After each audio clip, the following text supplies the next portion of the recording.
はい、皆さんこんにちは、太田優です。さあ、今回の動画はですね、いよいよ3月16日に迫ったジブリパークの魔女の谷エリア。私もね、もうジブリパークはかれこれもう15回ぐらいお邪魔しているんですけど、もうまた新たな楽しみがね、一つできると思うと、とってもね、ワクワクしているところでございます。で、魔女の谷エリアのね、情報はかなり最近情報が公開されてきまして、テレビでもね、ちょこちょこやってたりするんですけど、今回はそんな今公開されている魔女の谷エリアの情報と、あと実はですね、3月16日を境にジブリパークってチケットの種類が大幅に変更になったんですね。金額も変わったし、あとできることもこのチケットの種類によってかなり細分化されてますので、人によってはなんか何がどう違うのみたいな感じの方もいらっしゃると思うんですね。なので今回はそんな魔女の谷エリアも含めた、3月16日以降のジブリパークの楽しみ方とコツをちょっとジブリオタク的にまとめましたので、ご紹介していけたらなと思います。この動画を見ていただければ3月16日以降のジブリパークの楽しみポイントがかなりわかるんじゃないかなと思っております。ぜひ最後までご覧いただけると嬉しいです。というわけで、魔女の谷エリアを楽しみ尽くすジブリパーク情報をまとめ、行ってみよう。はい。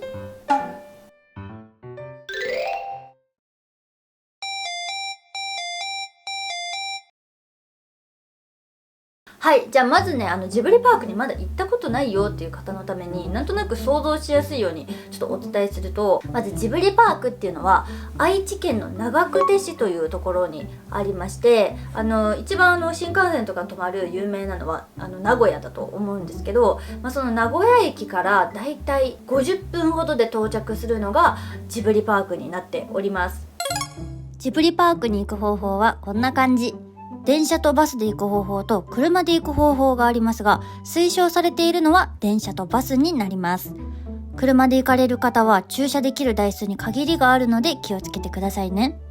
詳しい所要時間や料金はこちらにまとめているので、スクショして保存してね。金額的には電車の方が安いんですけど、楽さで言うと圧倒的にバスなので、ちょっとぜひねこの2つの方法を活用していただけたらなと思います。で、今のところですね、3月15日までは現状4つのエリアがオープンしていまして、ジブリの大倉庫、そしてどんどこ森エリア、そして青春の丘エリアの3つで、昨年の11月にオープンしたのがもののけ姫をテーマにしたもののけの里というエリアがオープンしました。で、現状ずっとこの4つでやってきてたんですけど、3月16日に最後のエリアとしてオープンするのが魔女の谷エリアになっております。で、これがどういったエリアかっていうと、ジブリ作品って結構ね、いろいろ魔女が登場すると思うんですね。例えばこちらはい、こちら魔女の宅急便ですよね。魔女の宅急便も魔女のね、見習いのキキの話になりますので、全体的に魔法だったりとか魔女っていうのが登場します。そしてもう一つがこちら。はい、これ分かりますかね。じゃじゃん。はい、こちらはね、宮崎吾朗さんが監督されたアーヤと魔女という作品がありまして、これはね、劇場公開もされたんですけど、 NHK で最初放送された3DCG のアニメーションになります。これがね、ベラヤーガっていうキャラクターなんですけどこういうアーヤと魔女っていう作品もいます。で、もう一つが皆さん大好きハウルの動く城ですね。ハウルの動く城も結構魔法が出てきたりとかする作品だと思うんですけど、この魔女の宅急便、アーヤと魔女、そしてハウルの動く城をこの3作品を含んだ施設が魔女の谷エリアとなっております。なので詳しく後でね、施設の紹介はするんですけど、この魔女の宅急便に関するグーチョキパン屋さんがあったりとか、ハウルの城があったりとかで、アーヤと魔女に出てくるお家があったりとか、そういうね、もうファンにはたまらないような、もう物語の世界に入れるような施設になってるのがこの魔女の谷エリアになっています。もう早くそんな魔女の谷エリアの詳細聞きたいっていう感じだと思うんですけれども、まずはですね、先ほどもお伝えしたこのジブリパークのチケットの種類が大幅に変わりましたので、まずそちらの説明からいきたいと思います。はい、現状出ているチケットの種類がこんな感じです。はい、この3月16日からは3種類になりまして、1つがジブリの大散歩券、そしてジブリの大散歩券プレミアム、そして散歩券というこの3種類になっています。でこれがそれぞれできることと金額が違っているんですけど、じゃあどれが何できるのとか、じゃあこれしたい人はどれを買えばいいのとかいろいろあると思うので、ちょっと一つずつ説明をしていきます。じゃあまず1つ目がジブリの大散歩券。この大散歩券は、値段で言うとだいたい真ん中ぐらい、大人だと平日3500円で、子供だと1750円という、価格になっているんですけど、この大散歩券っていうのは何ができるかっていうと、まずは全部のエリアに入場ができます。これはさっきお伝えした5エリアのうち全てのエリアに入ることができて、ただし建物の中には入れないっていうのがこの大散歩券になります。例えばどんどこ森っていうトトロのところに行くと、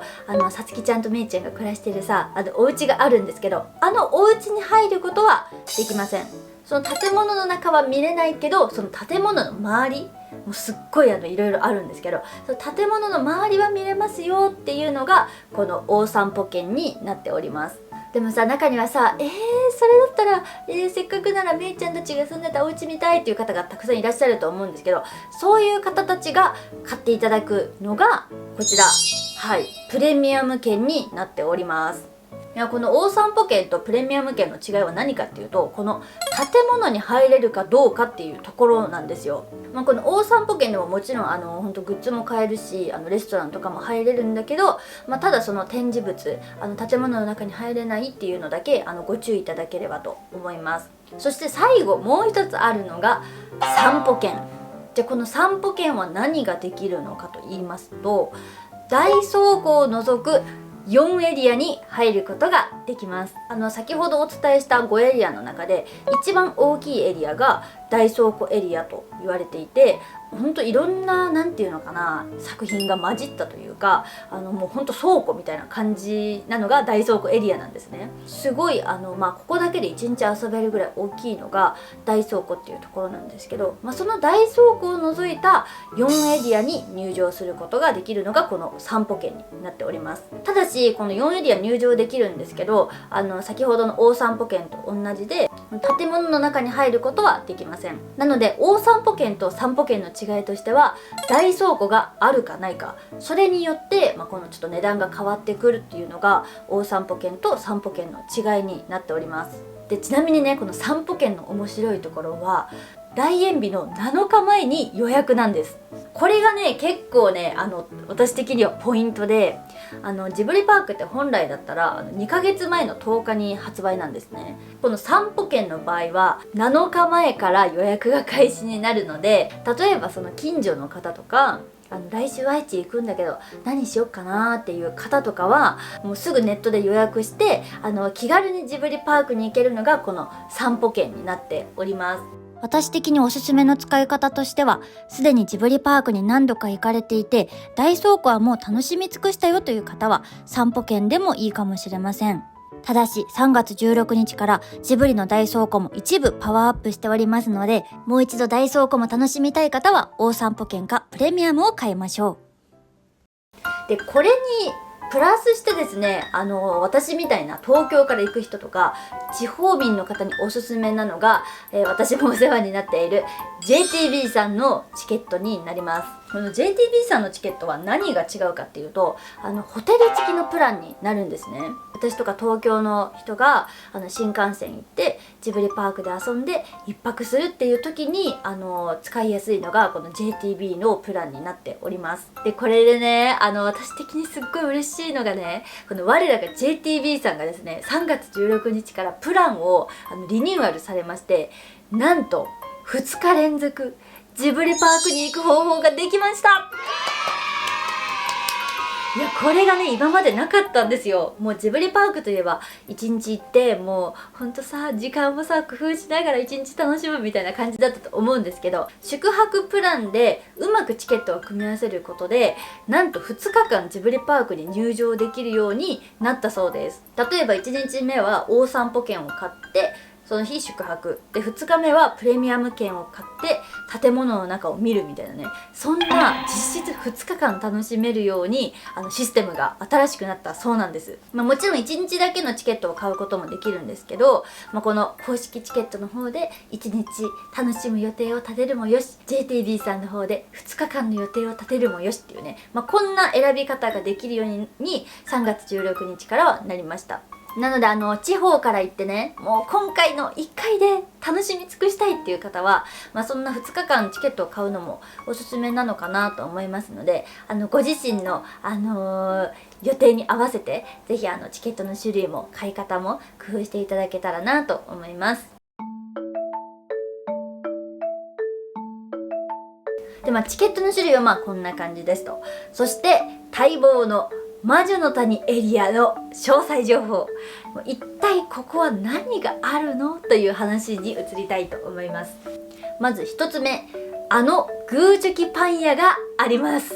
そうなんです。グーチョキパン屋、皆さんお分かりでしょうか？魔女の宅急便でキキが居候するパン屋さんですね。お園さんとね、福尾さんっていう旦那さんのお二人で経営されているパン屋さんなんですけれども、映画で見てても美味しそうなパンが焼き上がるシーンがあったりとか、すごく可愛らしいねお店だと思うんです。今回の魔女の谷エリアにはそんなグーチョキパン屋が丸ごと再現されまして、お店の中、そしてキキが居候した屋根裏部屋ですね、この2つも完全再現されて登場するそうです。でこのグーチョキパン屋の魅力は何といってもですね、なんとパンが買えるらしいんです。実際にグーチョキパン屋で焼いたパンをなんと買えるということで、聞くところによると相当な種類のパンが登場するそうです。で中には五郎さん情報によりますと、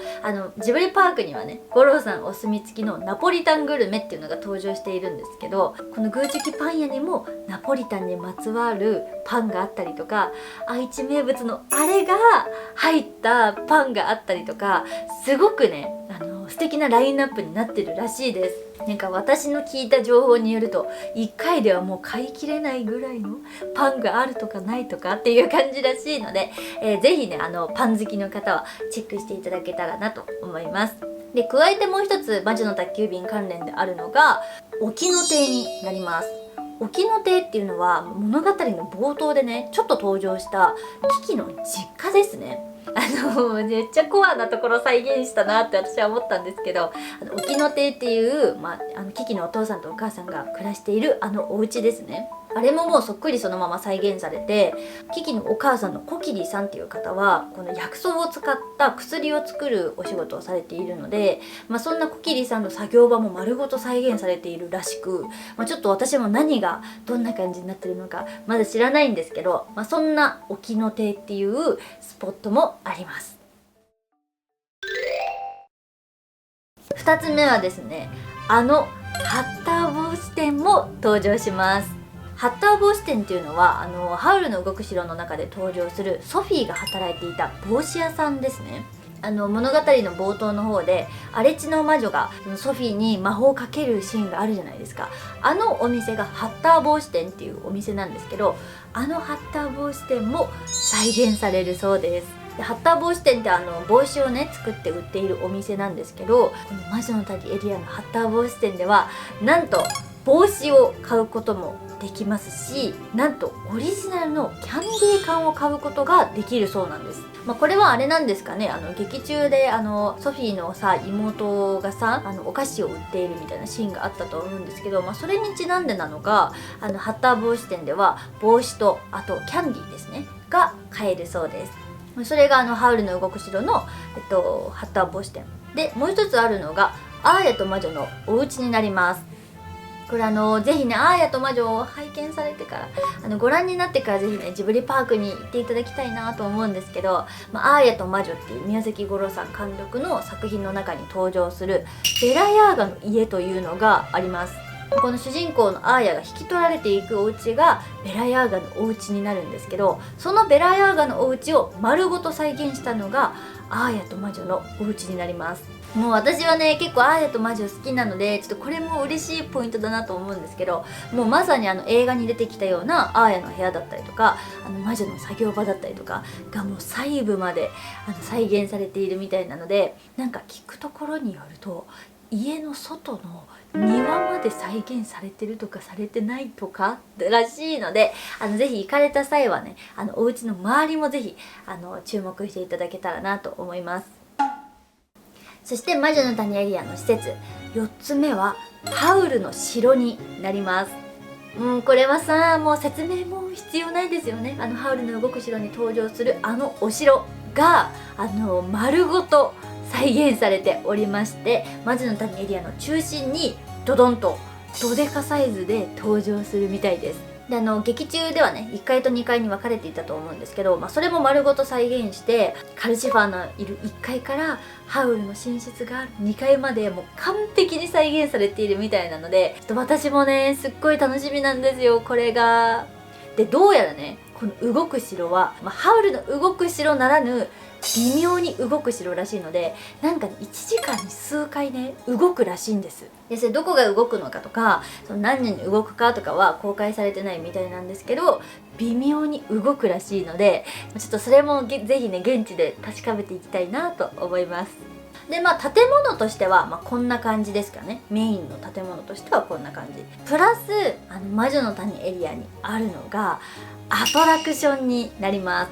このアトラクションっていうのはこの魔女の谷エリアが今回初の試みになりまして、今までねジブリパークに乗り物ってなかったんですね。なんですけどこの魔女の谷エリアには大々的にアトラクションが導入されまして、一つはメリーゴーランドで、一つはフラップターのフライングマシーンっていうのが登場するそうです。でこの1個目の、メリーゴーランドは普通はねこう馬に乗ってさタンタカタンタンタンタカタンタンタンタカタンタンみたいな感じでさ乗るじゃないですか。馬の代わりに全部ジブリキャラになっているらしくて、ちょっと私もね写真拝見したんですけど、あんなキャラとかキャラとかいつか乗ってみたかったキャラとかもうほんとみんながね一回は乗ってみたかったキャラクターがメリーゴーランドになっているらしいんです。いやそれはね別途1000円になるんですけど、そんなメリーゴーランドも登場します。でもう一つは、フライングマシーンですね。これはね大人だけだと乗れないんですけどお子さん向けの遊具としてフライングマシーンっていうのがあります。これはねラピュタのさプラップターってあるじゃないですか。これちょうどいてこれですね。これフラップターっていうマシーンになるんですけど、このフラップターに乗ってこんな感じでこう空を飛ぶことができるなんかフライングマシーンっていうのが登場するらしくて、残念ながらこの大人だけはね乗れないんですけど、お子さんと一緒なら乗れるようなフライングマシーンも登場するそうです。これも別途ね有料になるんですけど、そんな2つのアトラクションも登場してちょっとますますお子さんにもいい思い出になるんじゃないかなと思います。でもう一つあるのがショップになります。でさっきハッター帽子店でキャンディーとか売ってるよって言ったと思うんですけど、それとは別に今回大きなショップが誕生する予定で13人の魔女団という売店ができます。売店っていうかもうほんとねもうめっちゃ大きいショップって感じなんですけど、相当な数の新商品が出るらしいです。私がね聞いた情報によると13人の魔女団で売っているグッズのうち9割は新作、ほんと今回を機に作ったものが9割で、1割なんかその今までダイソー庫で売ってたようなものも入っているっぽいんですけど、その9割も相当な数ですよ。てか私もね何万円いる無理やだもうほんとみんな現金持っていくかカードの上限を上げといた方がいいんじゃないですかっていうぐらいのすごいラインナップになっているそうです。なんかもうねやばいらしいですよ。このグッズがもう可愛すぎるんだって。もう相当なこれは人気ぶりと、ちょっと混雑もねちょっと予想されるんですけれども、思い出にねグッズ買って帰りたいよっていう方はねもう要チェックだと思いますので、この13人の魔女団に行ってみてください。そしてハッター帽子店とこの13人の魔女団ともう一つ魔女の本棚というのがあります。なんとこの魔女の本棚ではですね、魔女にまつわる本だけを集めているそうです。魔女にまつわるっていうか魔法って言った方がいいのかな。もちろん魔女の宅急便の原作本とか、そういったものをはじめ、物語の中に魔法が出てくるような本を集めたのが、魔女の本棚というショップになっているそうです。このショップとしてはねこの3つありますので、ちょっとぜひ各店舗ねそれぞれ魅力がありますので、ぜひチェックしていただけたらなと思います。もう一つ気になるのがグルメですね。今回グルメは2つ出るそうで、1つはホットドッグスタンドとレストランになっております。ホットドッグは1個1000円ぐらいって言ってたかなのホットドッグがあったりとか、空飛ぶオーブンっていうレストランがあるんですけど、ここは結構本格レストランというか、1500円から2500円ぐらいの間で、結構いろんな種類のお食事が楽しめるそうです。その詳しいメニューはねホームページに載ってますので、ぜひチェックしていただけたらと思うんですけど、グルメとしてはねちょっと私的には私が監修させていただいたお弁当がありますので、事前予約制になるんですけど、ぜひジブリパークへの遠足の際には食べていただきたいなと思います。魔女の谷エリアは再入場もできるので、ちょっと楽しんでお弁当を食べに外出てまた戻るとかもできますので、よかったらねお弁当も活用して一日パークを楽しんでいただけたらと思います。はい、魔女の谷エリアにあるものは、こんな感じですかね。はい、なので、ちょっとこの情報を踏まえて、どのチケットの買い方がいいのか、どの種類がいいのか、ちょっといろいろ考える時間もきっと楽しいと思いますので、ぜひ戦略を立てていただけたらと思います。もう私はね、実は近々一足お先に内覧会の方に行かせていただくことになりまして、開園日より少し前に魔女の谷エリアに行かせていただくことになっております。なのでまた行ってみてね感じた注意点とか、回る時のポイントとかまた動画にできたらなと思いますので、ちょっとぜひ続報を楽しみにしていただけたらと思います。ちょっとさもうほんと待ちに待った新しいエリアだからお互い楽しみましょうね。すごい楽しみというわけで、今回は魔女の谷エリアを含むジブリパークの最新情報をお届けしました。参考になったなとかいいなって思ってくださった方はいいね、グッドボタン、またチャンネル登録もよろしくお願いします。というわけでまた次回の動画で元気にお会いしましょう。それではまたねー。はい、というわけで今回の素敵コメントショー今回の素敵コメントショーはこちらじゃん。愛知県民ではないですがジブリ以外にもぜひグルメもご紹介してほしいです。はいやります。確かに私もこのジブリパーク行くのにさ毎月ぐらい愛知に行くんですけど、そのたんびにね夜ご飯とかは自分で探して行ったりするんですね。山ちゃんとかも行くけどいろいろお店を探して行ったりしてるので、確かに今度愛知グルメもちょっといつかやってみたいと思います。企画リストに入れておきますねありがとうございます。というわけで今回のように皆さんからのコメントにこれいいなとか嬉しいなと思いながら全部コメント読んでおります。皆さんいつもありがとうございます。この動画にもたくさんコメントいただけると編集頑張りますのでぜひよろしくお願いします。というわけでまた次回の動画で元気にお会いしましょう。バイバーイ。